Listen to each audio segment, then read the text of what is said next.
오늘 주시는 말씀은 출애굽기 14장 21절로 31절까지 말씀입니다.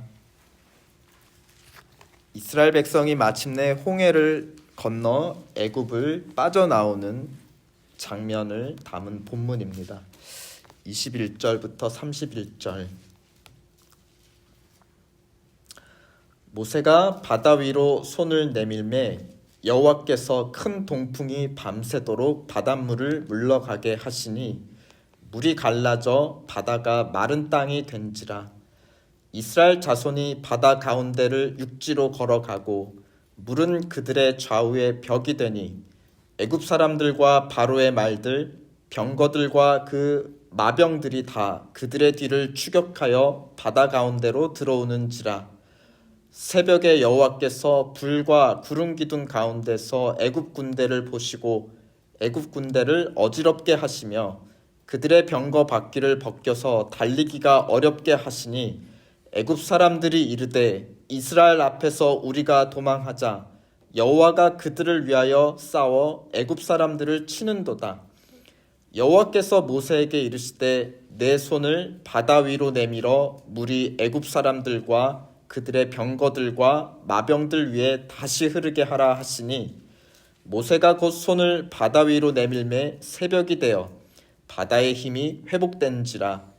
애굽 사람들이 물을 거슬러 도망하나 여호와께서 애굽 사람들을 바다 가운데 엎으시니 물이 다시 흘러 병거들과 기병들을 덮되 그들의 뒤를 따라 바다에 들어간 바로의 군대를 다 덮으니 하나도 남지 아니하였더라. 그러나 이스라엘 자손은 바다 가운데를 육지로 행하였고 물이 좌우에 벽이 되었더라. 그날에 여호와께서 이같이 이스라엘을 애굽 사람의 손에서 구원하심에 이스라엘이 바닷가에서 애굽 사람들이 죽어 있는 것을 보았더라. 이스라엘이 여호와께서 애굽 사람들에게 행하신 큰 능력을 보았으므로 백성이 여호와를 경외하며 여호와와 그의 종 모세를 믿었더라. 아멘. 오늘 본문은 이스라엘 백성이 홍해를 건너 애굽을 마침내 탈출하는 장면을 묘사하고 있습니다. 길이 없던 곳에 길이 생겨서 이스라엘 백성은 애굽을 탈출할 수 있었습니다. 21절이 그 시작인데요. 모세가 손을 바다를 향해 내밀자 하나님께서 동풍을 밤새도록 부르셔서 바닷물이 어떻게 되었다 하였죠? 갈라졌다. 갈라지고 바다 사이로 마른 땅이 드러났다 하였습니다. 없던 길을 바다 가운데 만드시는 오늘 본문의 장면은 창세기 1장에 없던 세상을 하나님께서 만드시는 장면과 매우 닮아 있습니다. 창세기 1장에 세상을 만드시는 과정도 보면은 분리하시는 과정이었어요. 어둠에서 빛을 분리하셨고 그래서 밤과 낮을 분리해서 하루를 만드셨습니다. 또 이 물과 저 물을 서로 나뉘어서 그 가운데 사이로 마른 땅이 드러나서 물이 모인 것은 바다가 되었고 마른 땅은 육지가 되었다. 무엇이죠? 분리하시고 나누신 것입니다. 오늘 출애굽기 본문에서도 21절에 보면 물이 갈라져 바다가 마른 땅으로 드러났다 하였습니다. 우리에게 무엇을 교훈하고 있습니까? 창세기 1장의 세상을 만드시는 장면과 오늘 출애굽기 15장의 없던 곳에 길을 만드시는 장면, 둘 사이의 유사점은 무엇입니까? 없던 길을 만드시는 분, 없던 세상을 만드시는 분은 오직 창조주 하나님만이 하실 수 있는 역사라는 것입니다. 우리 삶에 길이 필요한가요? 그 길이 보이지 않나요? 없는 길을 만드시는 분은 오직 하나님의 역사입니다. 그러므로 오늘 이 아침 하나님께 간구합시다. 보이지 않는 곳에 길을 만들어 주시옵소서. 오늘 본문을 보면 그 하나님이 만드신 길 사이로 두 부류의 인간 집단이 걸어가고 있는 것을 우리는 보게 됩니다. 22절에 이스라엘 자손이 먼저 앞서서 들어갔고 그 뒤를 23절에 바로가 보낸 애굽의 군대가 뒤쫓아 들어갔습니다. 그런데 24절에 보면 이 새벽에 하나님께서 애굽 군대를 내려다 보시면서 그들을 어지럽히셨다 하였습니다. 25절에 애굽 군대가 마침내 고백하죠. 여호와가 이스라엘을 위해 싸워 애굽 사람들을 친다. 창세기 1장에는 창조주 하나님인데 그 창조주 하나님께서 지금 15장에서는 여호와 하나님, 언약의 하나님, 이스라엘을 보호하시고 선택하시고 보호하시고 불러내시는 하나님이 되셔서 그 창조주의 능력으로 선택하신 백성을 위해 싸우신다. 길을 만드셨을 뿐만이 아니라 그 길을 끝까지 걸어갈 수 있도록 하나님께서 지키시고 인도하신다라는 겁니다. 흥미롭지 않나요? 둘 다 그 길에 들어섰는데 27절과 28절 애굽 군대는 끝까지 건너지 못하고 물 가운데 묻히게 됩니다. 그러나 29절과 30절 또 31절처럼 이스라엘 자손만이 끝까지 건너 맞은편 바닷가 마른 육지에 다다라서 구원의 찬송을 하나님께 올려드리는 것입니다. 두 부류의 사람이 다 그 길을 뛰어들었는데 끝까지 간 사람들은 오직 하나님의 보호하심과 언약의 선택함을 받은 이스라엘 백성들이었다는 겁니다.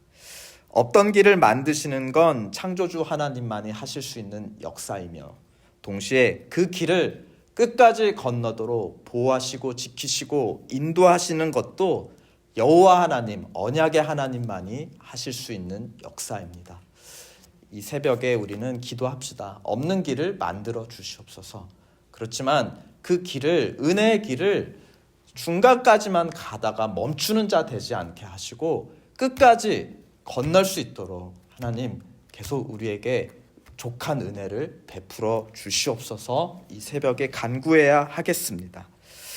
창세기 1장에 보면 하나님은 흙에서 분리해서 사람을 만드셨죠. 사람을 흙에서 나오게 하셨어요. 오늘도 이 홍해의 마른 땅을 통해서 누구를 분리해 나오게 하시는 겁니까? 그의 첫 언약 백성 이스라엘을 마치 분리해서 창조하시는 거예요. 첫사람 아담을 흙에서 나와 사람이 되게 하셨던 것처럼 오늘 홍해의 마른 땅으로부터 하나님의 첫 백성, 언약 백성, 아브라함의 자손 이스라엘을 지금 창조하고 계시는 장면인 것입니다.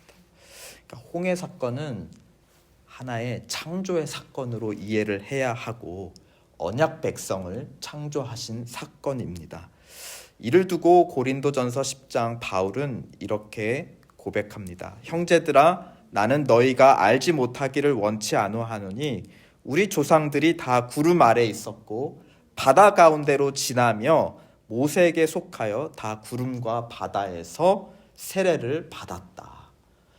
집단 세례 장면이죠. 이 물과 마른 땅으로부터 하나님의 백성으로 거듭 나오는 것입니다.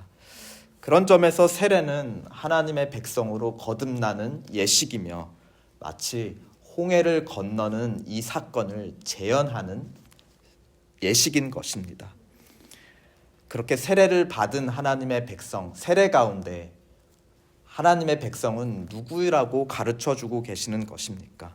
하나님의 백성은 하나님이 만드신 길로 들어가는 자며 들어가는 데서만 그치지 않고 끝까지 그 길을 건너가는 자가 하나님 백성이다. 세례의 물속에 들어가기만 하는 자가 아니라 그 물에서 또한 일어나는 자가 하나님의 백성이다. 죽음에 들어가는 자만이 하나님의 백성이 아니라 영광의 부활로 일어서는 자가 하나님의 백성이라는 것입니다. 하나님의 백성은 길이 보이지 않는 바다에서 주님의 발자취를 따라 주님을 따라 끝까지 걸어가는 자입니다.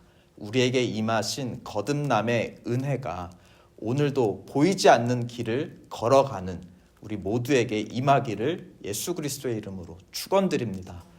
아멘. 우리 함께 기도해요. 우리 삶에 길이 보이지 않는 어둠과 두려움에 둘러싸여 있다면 우리 오늘 말씀을 통해 분명하게 알아야 할 것이 있습니다. 그 길을 만드시는 분은 오직 창조주 하나님이시고 또 그 길을 끝까지 인도하시는 분은 언약의 주 여호와 하나님, 창조의 능력으로 우리를 선택하시고 지명하여 부르시고 후회함 없이 끝까지 인도하시는 하나님이십니다. 그 하나님께 부르짖읍시다. 또 특별히 그 하나님을 알지 못하고 믿음이 없어서 부르지 못하는 자들을 위해서도 또 기도하도록 합시다.